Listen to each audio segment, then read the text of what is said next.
Hey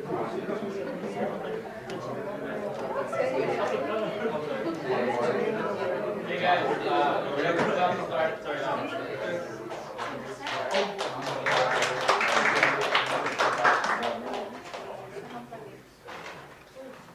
So you can still continue eating. Okay. So I'll be talking about version control and continuous integration. Okay. Introduction. So before I'm an assistant professor in the university. I taught computer subjects. I think Jerome is one of my students.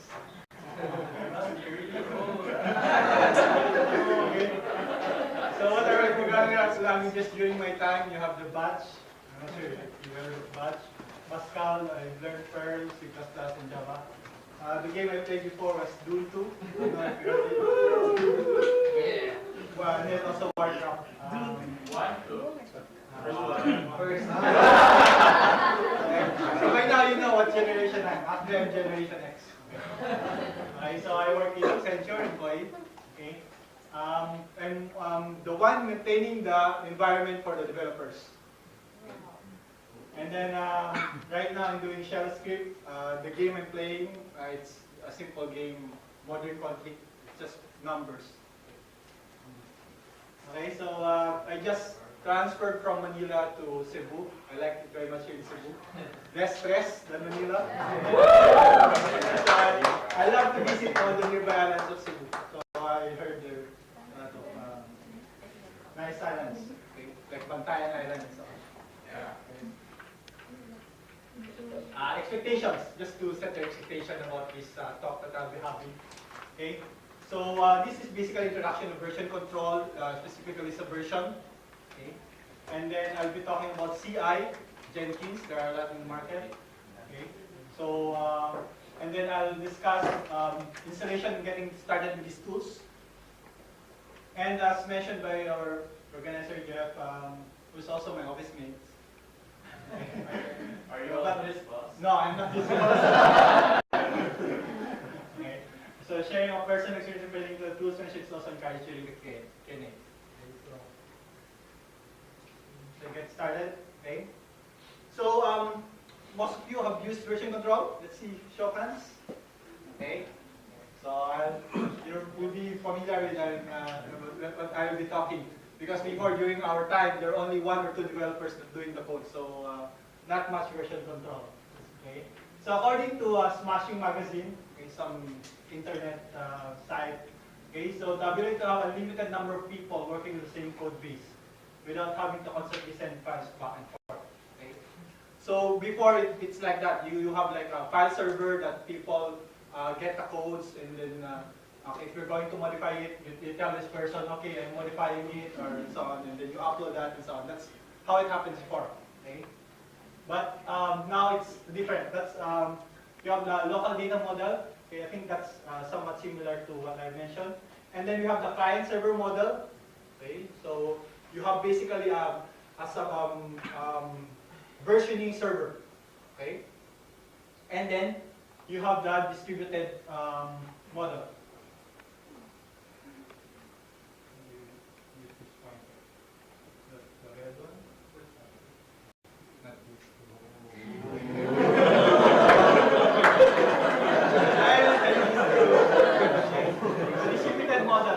I think the next talk will be given by Daryl. The versioning control will be using this one. Subversion is using the client-server model. Okay, so basically, if the server is down, you can't do anything. Okay, so but with Daryl's talk, that's a different one. Okay, so let's see who have used BitKeeper. Show of hands. Okay. So BitKeeper is was used by Linux kernel. Who's familiar with Linux kernel here? Who have done any recompilation of the kernel? Okay, so I can relate to that. During my time, we usually compile a kernel. Like if you want to have some libraries or together that comes with Linux, so you have to recompile it. Like file system before, I think Samba or whatever. It doesn't come with Linux before, so you have to recompile the kernel to be able to do that. So So we didn't have experience with that. DCVS? Synergy? Nobody using Synergy? Okay, this is all Airforce? Anything below 1999. So case also a product of IBM and then rational. This was CBS era. CBS era. Okay, but these are proprietary. Okay, these are proprietary. So most of you are not using proprietary. No. Okay.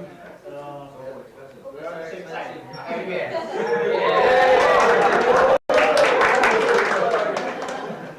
CBS. I haven't used CBS. There's no version. I haven't used versioning. Okay. So and then you have the Subversion. So these two, take note of there's a color coding. So this means that they're client server, okay, model. Okay, you have the versioning server, and then you have the distributed concurrent version system, DCVS, and then some of you have used this. Bazaar, Mercurial, and Git. So Git will be given back and by done. So these are distributed model. So Subversion was triggered development by CollabNet in early 2000. So it's kind of improvement of CBS. Okay, it took 40 months to develop. I'm sure some codes are longer than that. Okay, so it became part of ASF. You're familiar with ASF, right? Apache Okay, Apache Software Foundation. During my time, the only product we have is the Apache server. You know why it's called Apache server? That's not Apaches, basically. So you you have genes, for example. If you have lots of patches to fix holes and so on. So you have that that's what they call it, Apache. But right now, Apache Software Foundation, most of the products it's out in the market. You know them, like Apache. You have the, I think Maven also is under Apache. We have Java developers here, right? Or most of you. Show of hands.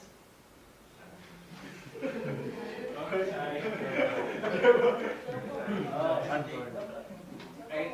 So the reference book title version with Subversion, okay, you can download it. It's this website, right? And the current version for Subversion is 1.7. Okay, this is just an architecture. I'm not sure if you're looking at documentation and so on. So architecture of how the Subversion the software. Okay. So usually you would work with the GUI, right, apps. Okay, so if you are the developer, okay, you would usually integrate your programming tools, okay, development tools like Eclipse. Most of you are using Eclipse. Okay. It's free also. So you have Eclipse, so that will integrate with your client library, okay, and then note of what report is how you're going to access it. Okay, you can use it DAW, SVN, or local. Okay, so if you have DAW, you're going to have to need Apache server, okay, with these two libraries, modDAW and modDAW SVN. Okay, and then you can also use SVN. SVN serve. You can run it as a daemon or through inetd. If you're familiar with inetd. Yeah, that's correctly though, isn't it? If you use SSH. You can integrate SVN with SSH. No, yeah, you must, because that's not kind of that, security wise, you don't want to. Yeah. If you're in the internet, okay. Yeah. So there's two implementations, the unsecure one and the secure one with the SSH. Okay. And then the actual Subversion repository. You kept it in two different formats. You have a Berkeley database and you have the FS. Okay. So this is one example of copy and paste.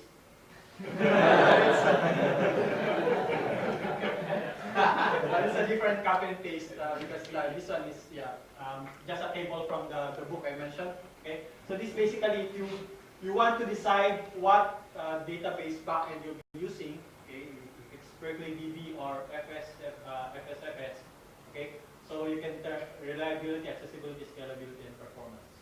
Okay. So for me, we're using FSFS. the repository, different way of doing it. Okay, so you have the file, okay, just a local list, okay, HTTP, HTTPS, SVN and SVN plus SSH.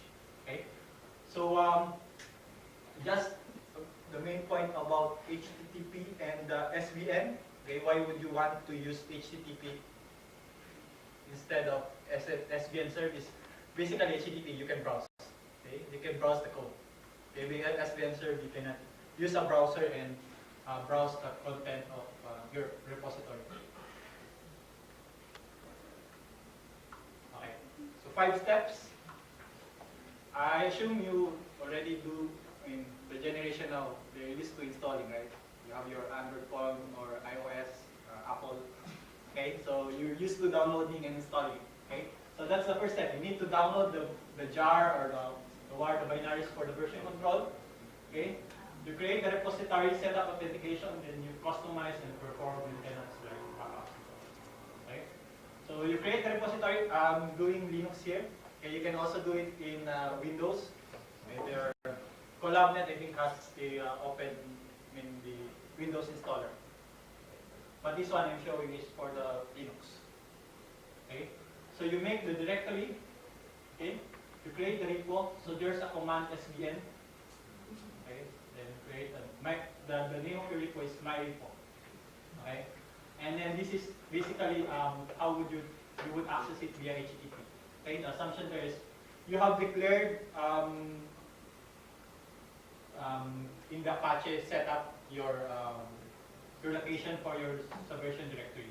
Okay, so this is the basic format for Subversion.conf. Subversion.conf would be called inside the HTTP configuration file. Anybody have done setting up Apache server? Okay. So, if not, you can talk to me after. So here, so the 2 modules that I mentioned in the architecture version that should be there included. Okay, and then you have the parent SVN parent path. Okay, and then authentication type basic and this one. This one is not, I mean, within your company only. Okay, of course if you want to have HTTPS, you need to install it with the some security. So for me, I've done it for HTTP only. And then this is just name, and then this is the password where you would keep the the access, username and the password of the user. Okay. So how do you create this file? You have the command in Unix http passwd. Okay. So you supply the file name. If you want to add user, you will supply the username and then the location of the file. In Unix, you have man. Okay, man meaning manual, so you can look at the man pages, assuming that it's installed on your Unix or Linux box. Otherwise, there's internet.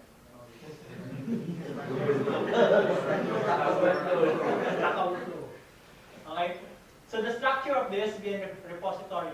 Okay, so this is just to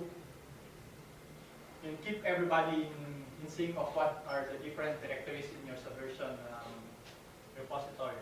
So you have the trunk, mainline development, and then you have branches, directory to contain the branch copies, and then you have tags, directory to contain target copies. Actually, the tags and the branches are the same, you just copy it. And it's cheap in Subversion. They don't, it's like a link. Okay, so when you do a branch, it's, if the original repository is like 300 MB, okay, when you do a branch, it's still about 300 MB. Okay? It doesn't mean have a separate copy. It's like a link. So this is an example. Again, this is a copy and paste from the book. Okay? Different ways of structuring your repository. So this one is you have a single project. Okay, so you have trunk, branches, and tags within that within this single project repo. And then if you have multi-project repo, okay, you have project A and project B. And within that multi-project repo, project A, for example, that's where trunk, branches, and tags will be. Okay, so for simple, I mean, if you have only one project or one, you are using just developing user interface, you can have just one project there. But if you are doing several like database interface and so on, so you would have different or multi-project repo. Okay, so you can customize your Subversion. There are a lot of, there's a hooks directory on the repo. One of those you can use is pre-commit. Okay, so before you like commit, you know commit, right? Yeah. Before you can have a girlfriend, you need to commit. Okay. Brilliant. So you can commit or save the code to your repository. Okay. Okay. They call a pre-commit script. Okay, that can be a Perl script. Anybody did a Perl script here, or shell script, or bash? Okay, it is called before it can commit the changes that you do. Okay, so for example, if you're not putting any comments, okay, and you want your developers to put comments, you can put it in pre-commit. So if a user just checking a code without putting any comment on that, okay, so they won't be able to do that, okay, because of that pre-commit. Okay. Okay, so hook is run just before commit or hash formatted to a new revision. Okay, and then useful for freezing a release and requiring for lag messages. Okay, that's what I mentioned. You can freeze a release. Okay, so for example, you have a release already that's in production. Okay, you don't want that people committing to that release. They should be like committing to a branch maybe, okay, for fixes. Okay. So you don't commit on that release. So you can use the pre-commit stuff in that put your code in. Okay, that the commit won't happen for this release because it's already in production. Okay, so for the example here, assuming the my repo is your repository, okay, then there will be hooks and then pre-commit file there below the hooks directory. Okay, and 1 minute. Okay. Okay. So they can do full backup. Okay. So this is one of the ways to do full backup. Okay. You can. There's a custom script that comes in Subversion, but I think it's for Berkeley. Okay, and then you can do incremental. Okay. I'm not sure if you're familiar with that, because I think developers, you have somebody else to keep track of the backups. Okay, it's not your responsibility, so it's more of the development part, or the one maintaining the server is responsible for. As long as you commit it on the server, not on your local file system. Okay, so Subversion best practices. Okay, repository layout, the one I mentioned, that's the default one, the trunk, tags, merges. Okay, commit logical change sets. Okay, so you have this set of changes will fix a bug. Okay, so that's a change set, okay, or feature. And then use issue tracker wisely. Okay, so for example, you're going to commit something to the repository, you put like the defect tracker. Like you're familiar with Jira, right? Yes, it's Jira as well. Okay. Okay. So you need to put the ticket number for that code. Okay. And then provide meaningful lag message. Don't just put 6 for okay. And then know when to run. Okay, so continuous segregation. I have last 7 minutes. So continuous segregation. Okay, so a small piece of applied frequently, a set of software development practices. Okay, started around I think the early 1990s and then get catch up in 1999. Okay.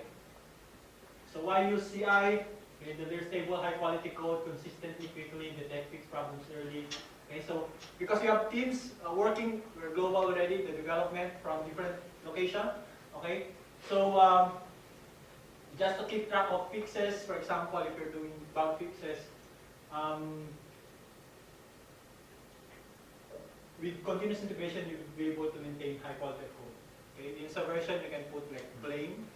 You see who committed the thing that broke the build. Okay, when you're doing continuous integration, so you can detect that early with continuous integration. Okay, have you heard of this? Like 0% intersect. So basically, if you don't do continuous integration or you integrate later on, okay, you'll have to pay big, just like in credit card, right? Okay, if you're just checking codes, okay, without doing any checking and so on, so you'll pay dearly. So they have the term there. Integration is a pay me now or pay me more later kind of activity. Okay, so you either do the effort now, I mean small efforts now, or you do very, very big effort than when you do it later. Okay? Okay, so some principles from the article of Martin Fowler. You can go over the site, it's there on the slide. Okay? So one of the things is keep the build fast, so you'll know, because it doesn't make sense if your continuous integration and your build takes a day for it to finish. Okay? And then you have make your build self-testing, so you can integrate build testing in your CI system. You test in a clone of production environment. I mean the build that you did. Okay? Automate deployment. Okay, so in the market, again, proprietary. You see it? Excellent. Okay. Open source. This one that I know of, I think there's more. Okay. Cruise control, I've tried setting this up. Okay. In terms of flexibility, I mean, they say it's very flexible. You can customize almost everything. But in terms of learning curve to setting it up, I mean, it's very steep. We're using Jenkins. It was Hudson before, okay, and then it was bought by Oracle. So Jenkins is the open source. 4 steps again: download, install, okay, create and configure the project job, and then run your first build, and then the customer. Okay, so the website for Jenkins is jenkins-ci.org. Okay. So this is when, after installing it, it's just a jar. You can also use the RPM if you're with Red Hat distribution. I'm sure you have your own favorite distribution. In Ubuntu, you also have it. So this is how it would look like after installing. You can also install it within a servlet container like JBoss or Tomcat. Or this one is standalone. Okay. So once after you set it up, you try to, if you're in Java development, so you have the JDK. Okay, you can specify where you put the installer, or you can ask Jenkins to download it for you. And then you have Maven. Okay? So the first thing you need to do is to create a project. So if this is a Java project, so you would use the Maven tool. If it's a C, C++, I think it's freestyle, under freestyle development.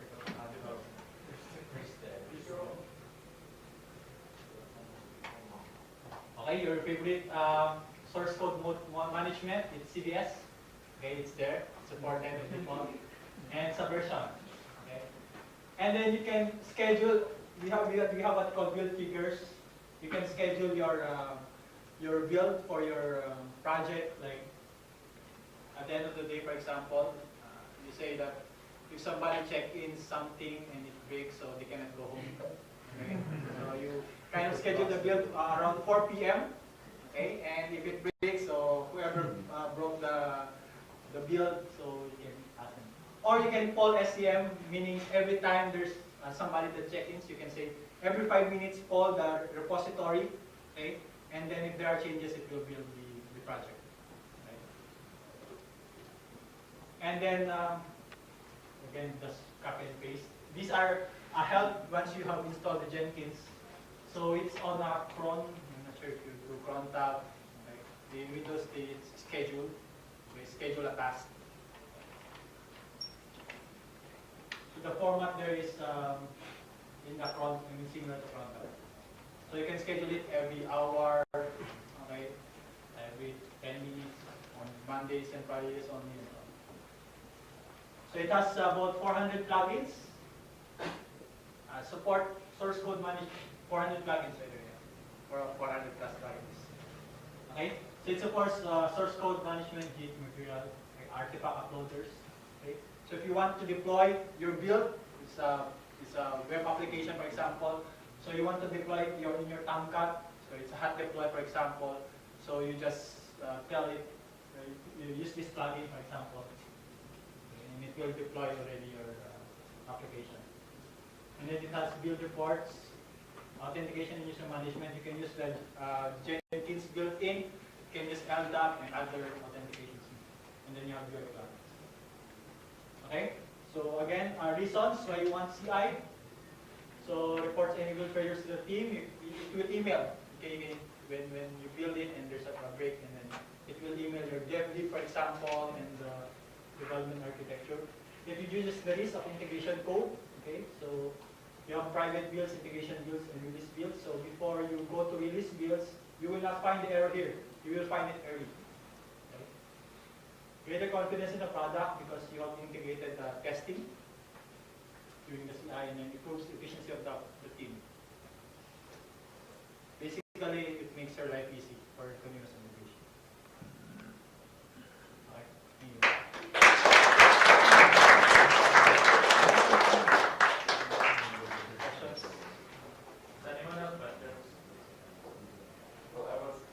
The big problem with the whole thing is basically when you have a language which is not compiled, right? Like you can't break Python, can't break a build of Python project, right? Yeah. So what's your approach, or what would your... Usually it's for compiled languages. Yeah. For Python, I don't know if they have executable also, because like for PHP, they can have an executable PHP. I'm not sure. CLI. Maybe, but Yeah, CLI. Python has, yeah. CLI. but so then you wouldn't like move to build. Like, I don't know. It's not like would you basically, so your answer would be like for non-compiled languages, you still want to have some kind of compilation or at least like check. As part of I cannot tell because like a compiler would go through all the thing and basically check the syntax of each line and all that kind of thing. Yeah. Yeah. That would be suggested. Yeah. But yeah, because I don't have any experience, so it would be unfair. I haven't used it for like the uncompiled, like JavaScript and so on. I'd like to add, for interpreted languages, what they do is we create automated tests. Right. So if it's Ruby, we have artifacts. So what they do is that it could also work with Hudson or Jenkins, and the idea there, the build is actually just a trigger to run a script. So it could be run the unit test, functional test, all kinds of different tests, and it sort of does exactly the same thing as compiling the code. Well, that's the thing. That's what we're doing at the moment, right? It's like unit tests and smoke tests, like black box tests. But we found that it's actually not exactly the same unless you have 100% coverage of your test, which you obviously want to have, but it's very difficult to always get, right? And with the compiler, you at least have 100% coverage of syntax checks and all, right? It is, yeah. But I think the difference is that the kind of test you want to do is also not the syntax or maybe that kind of test. Because when the interpreter loads the code, you automatically check for those things already. Yes, I know, but like we have some very crappy developers, and you know what we said before, with copy paste and all, like those errors that they make some of the time. There are actually syntax errors which we only find when executing the code, which then happens to be on the UAT environment or something. It is. I think it's just very hard to have 100% coverage. But I think the next step later on will be code review, so that also helps minimize those kind of hopefully get breakthrough. Makes sense.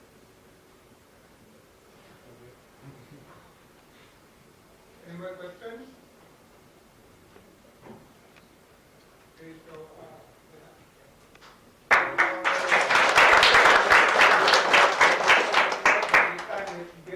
so let's welcome the review.